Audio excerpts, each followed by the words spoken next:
أعوذ بالله من الشيطان الرجيم 124 أعوذ بالله من الشيطان الرجيم بسم الله الرحمن الرحيم بسم الله قل إن تخفوا ما في صدوركم أو تبدوه يعلمه الله ويعلم ما في السماوات وما في الأرض والله على كل شيء قدير يوم تجد كل نفس ما عملت من خير محضرا وما عملت من سوء تود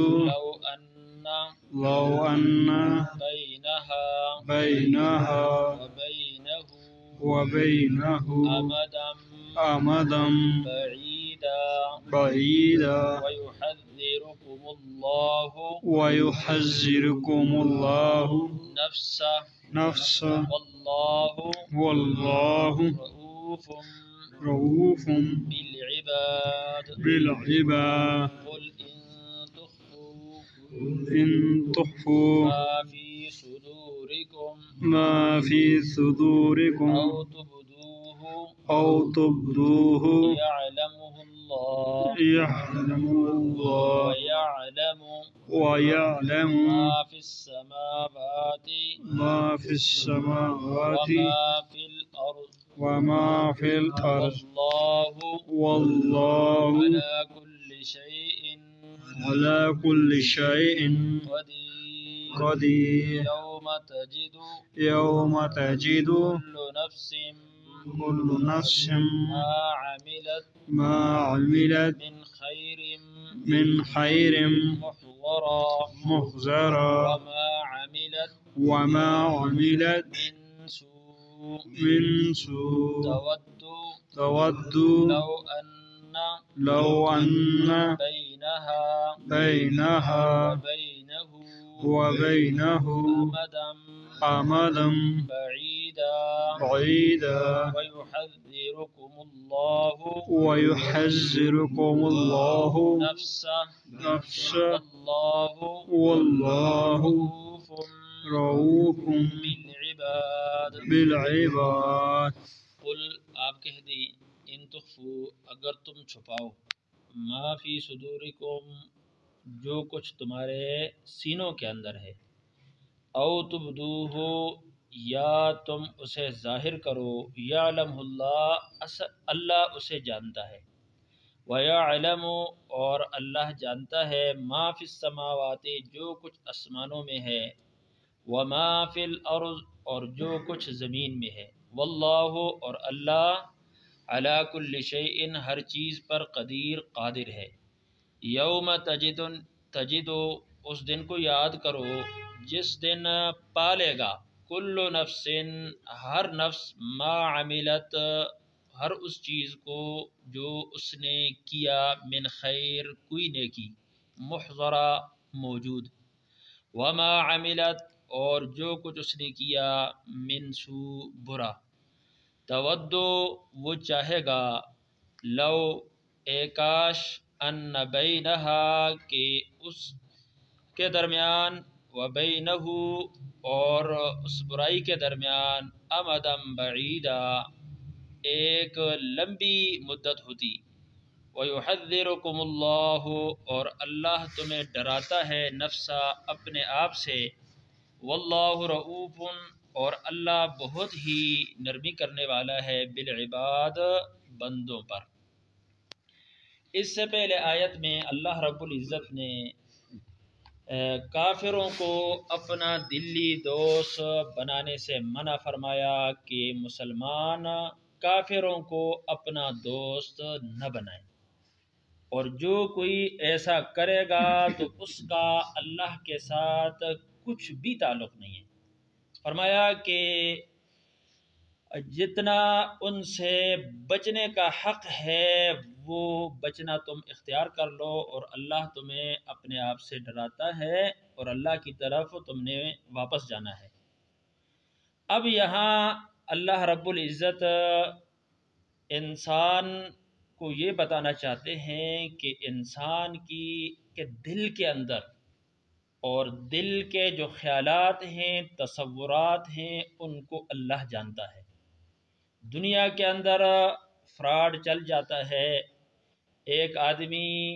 دل میں کچھ ہو، زبان پر کچھ ہو۔ بہت مرتبہ اس طرح ہوتا ہے کہ بظاہر آدمی جو ہے نا وہ بات کر رہا ہوتا ہے لیکن دل میں نہیں ہوتی۔ دنیا میں تو چونکہ انسان ایک دوسرے کے اندر کو نہیں جانتے، لیکن اللہ سے کوئی چیز مخفی نہیں ہے، اور بعض اوقات حالات ایسے پیدا ہو جاتے ہیں کہ پھر انسانوں کو بھی پتہ چل جاتا ہے کہ زبان سے یہ آدمی جو کچھ کہہ رہا تھا وہ حقیقت میں اس کے دل میں نہیں تھا، تو اس لیے اس نے بعد میں جو ہے اس کے برخلاف کام کیا ہے۔ تو اب کفار کے ساتھ جو محبت ہوگی تو چونکہ اس کا تعلق دل کے ساتھ ہے، تو اللہ فرماتے ہیں کہ دل کے اندر جو کچھ بھی ہے تم اس کو چھپاؤ یا تم اس کو ظاہر کرو، اللہ رب العزت کی ذات اسے جانتی ہے، یہاں تک کہ کائنات کے اندر کوئی ذرہ وہ جو ہے نا حرکت کرتا ہے، ادھر ادھر ہوتا ہے، اللہ پاک کے علم میں وہ ذرہ ہوتا ہے۔ کوئی چیز بھی اللہ کی نظروں سے مخفی اور پوشیدہ نہیں ہے اس ساری کائنات کے اندر، اور فرمایا کہ اللہ رب العزت ہر چیز پر قادر ہے۔ آگے اللہ فرماتے ہیں کہ جس دن قیامت قائم ہو جائے گی تو ہر انسان کے سامنے اس کا اچھا اور برا اس کے سامنے آ جائے گا۔ کوئی چیز ایسی پوشیدہ نہیں رہے گی اس پر جو دنیا میں اس نے کی ہو اور اس کے سامنے نہ ہو، یہاں تک کہ لکھا ہے کہ اس چیز کی تصویر جس حال کے اندر اس نے وہ کام کیا ہے وہ سارا کا سارا بالکل اس کے سامنے آ جائے گا، ویڈیو جو ہے نا بالکل اس کے سامنے کر دی جائے گی۔ اچھا کیا ہے وہ بھی بالکل اس کے سامنے آ جائے گا، برا کیا ہے وہ بھی اس کے سامنے آ جائے گا۔ اور یہ سورہ کہف کے اندر اللہ فرماتے ہیں کہ جس وقت دیکھے گا تو یہ کہے گا یا ویلتا ما لهذا الكتاب لا يغادر صغیرۃ ولا کبیرۃ الا احصاها۔ شامت میرے اعمال کی کہ یہ کیا ہو گیا اس اعمال کو کہ اس نے تو نہ چھوڑی چیز چھوڑی ہے نہ بڑی چیز جو ہے نا چھوڑی ہے، ہر چیز جو ہے نا وہ موجود ہے جو دنیا میں کرتا رہا ہوں، دل کے خیالات جو ہے نا اور اسی طرح ظاہری طور پر اس نے جو عمل کیے ہیں وہ سارے کے سارے جو ہے نا موجود ہیں۔ تو اس آیت میں آگے اللہ یہ فرما رہے ہیں کہ جس وقت آدمی اپنی برائی کو دیکھے گا، برے اعمال کو دیکھے گا تو اندر سے چیخے گا، چلائے گا اور کہے گا اے کاش اس برائی کے درمیان اور میرے درمیان ایک لمبی مسافت ہوتی، لمبی مدت ہوتی، مطلب یہ ہے کہ یہ قیامت قائم نہ ہوتی اور کبھی بھی یہ قیامت نہ آتی اور میں اپنی اس برائی کو نہ دیکھ پاتا۔ آج یہ برائی ایک تو سب کے سامنے آ گئی ہے، میں رسوا ہو رہا ہوں، رسوائی اپنی جگہ پر، لیکن اس کے بعد اللہ کا جو عذاب ہے اور اللہ جو ہے نا مصیبت میں مجھے ڈالیں گے وہ کتنی تکلیف دہ ہوگی۔ تو یہ بہت زیادہ پریشان ہو کر کہے گا کہ اے کاش یہ برائی میرے سامنے نہ آتی اور بہت لمبی مسافت ہوتی۔ آگے اللہ پاک چونکہ بندوں پر بہت زیادہ مہربان ہیں، پہلے بھی اللہ پاک نے فرمایا وَيُحَذِّرُكُمُ اللَّهُ نَفْسَهُ، اللہ تمہیں اپنے آپ سے ڈراتا ہے۔ تو یہاں پر دوبارہ فرمایا کہ وَيُحَذِّرُكُمُ اللَّهُ نَفْسَهُ، اللہ پاک تمہیں اپنے آپ سے ڈراتا ہے۔ اللہ پاک بندوں سے محبت کرتا ہے کہ یہ بندے جو ہے نا یہ نقصان میں نہ پڑ جائیں، کسی مصیبت میں نہ پڑ جائیں، تو اس لیے اللہ نے بار بار اپنے آپ سے اپنے بندوں کو ڈرایا ہے۔ اور اللہ رؤوف بالعباد، اللہ بندوں پر بہت زیادہ نرمی کرنے والا ہے، آسانیاں کرنے والا ہے، تو اس وجہ سے بار بار ڈراتا ہے، کیونکہ اللہ رب العزت عادل ہے، وہ عدل کرے گا۔ جس طرح کسی نے ایک اچھا کام کیا ہے تو اس کا اچھا صلہ اس کو ملنا چاہیے، یہ اللہ کا عدل ہے، اللہ کا انصاف ہے۔ اسی طرح ایک آدمی نے برائی کی ہے تو اللہ کا عدل اور انصاف اس بات کا تقاضا کرتا ہے کہ اس کی برائی کو جو ہے نا اس کا بدلہ برا دیا جائے۔ اب دنیا کے اندر اگر یہ سلسلہ اچھائی کا بھی چل رہا ہے، برائی کا بھی چل رہا ہے، ظالم ظلم بھی کر رہے ہیں اور غریبوں پر مسکینوں پر ظلم زیادتیاں بھی ہو رہے ہیں، حکمران کر رہے ہیں، دوسرے لوگ کر رہے ہیں، تو آدمی دنیا میں ایک مظلوم آدمی یہ جو ایک آس لے کر بیٹھ جاتا ہے کہ میں دنیا میں بڑی تکلیف کے اندر ہوں، مصیبت کے اندر ہوں، اللہ کے حکموں کو میں پورا کر رہا ہوں لیکن میرے ساتھ تو بڑی زیادتی ہو رہی ہے۔ دنیا میں اس کا جو ہے نا ازالہ جو ہے نا وہ اس کے ظلم کا نہیں ہو رہا ہوتا، اس کے حقوق جو ہے نا ادا نہیں کیے جا رہے ہوتے، تو وہ ایک آس لگا کر بیٹھ جاتا ہے، امید لگا کر بیٹھ جاتا ہے کہ قیامت کے دن جو ہے نا فیصلہ ہوگا۔ اب اگر قیامت کے دن بھی جو ہے نا وہ ظالم مزے کریں، دنیا میں جو ہے نا اللہ کے حکموں کو توڑ کر وہ مزے کرتے رہیں، ظلم زیادتیاں کرتے رہے اور جو کچھ وہ چاہتے وہ اس طرح کرتے رہے، آخرت میں بھی اگر ان کا یہ حساب کتاب نہ ہوگا تو پھر تو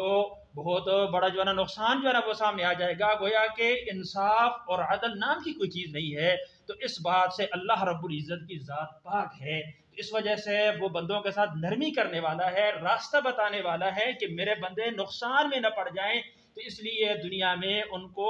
اپنے آپ سے ڈراتا ہے کہ یہ راستہ جو ہے نا وہ جنت کی طرف جاتا ہے، یہ راستہ جو ہے نا میری رحمت کی طرف جاتا ہے، اور یہ راستہ جو ہے نا میرے قہر کی طرف جاتا ہے، اور یہ راستہ جو ہے نا وہ جہنم کی طرف جاتا ہے۔ بار بار جو ہے نا اللہ پاک کو سمجھاتے ہیں، ایسا نہ ہو کہ قیامت کے دن جو ہے نا پھر اللہ کا عدل جو ہے نا قائم ہوگا تو برے کو پھر بری سزا ملے گی اور اچھے کو جو ہے نا وہ بہترین اجر جنت کی صورت میں ملے گا۔ تو اس لیے اللہ چاہتے ہیں کہ کوئی بندہ ناکام نہ ہو جائے، تو اس وجہ سے بار بار اپنے آپ سے اللہ رب العزت ہمیں ڈراتے ہیں۔ ایک دفعہ پڑھ لیتے ہیں، قل ان تخفو،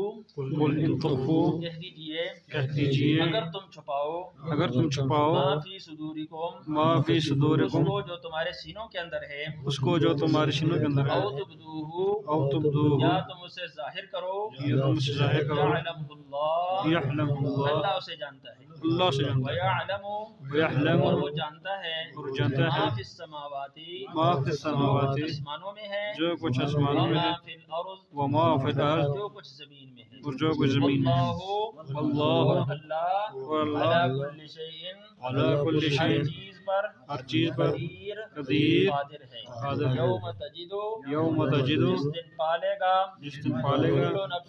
کل نفس، ہر نفس، ما عملت، اس کو جس نے کیا ہے، من خیر،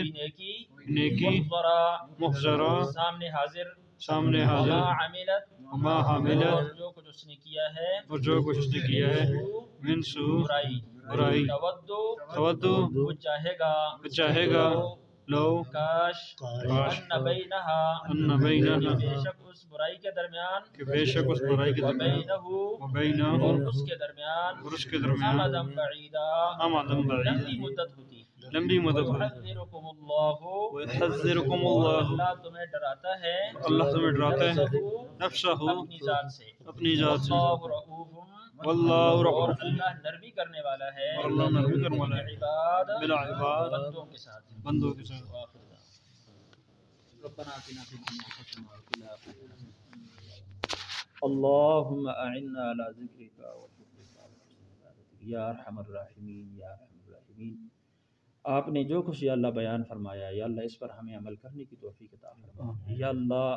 آپ نے جو اپنے آپ سے ہمیں ڈرایا ہے، یا اللہ اپنی ذات سے ہمیں ڈرنے کی توفیق عطا فرما،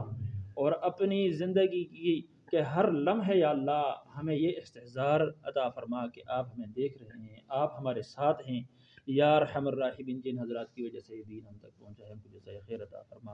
انبیاء علیہم الصلوۃ والسلام پر اللہ کو درود و سلام نازل فرما، جو لوگ یا اللہ آخرت میں جا چکے ہیں ان کی مغفرت فرما، یا اللہ جو لوگ بیمار ہیں ان کو شفاء کاملہ عاجلہ مستمرہ عطا فرما، یا اللہ جو پریشان ہیں ان کی پریشانیوں کو دور فرما، یا ارحم الراحمین۔ اس وقت جو وبا ہے اس وبا کو ختم فرما، یا اللہ ہم سب کو پورے دین پر عمل نصیب فرما۔ حضرت صلی اللہ علیہ وسلم نے جتنی بھی خیریں مانگی ہیں وہ ساری کی ساری خیریں ہمیں بھی عطا فرما، جن شرور و فتنوں سے آپ نے پناہ مانگی ہے ہمیں ان سے پناہ بھی عطا فرما، وصلی اللہ تعالی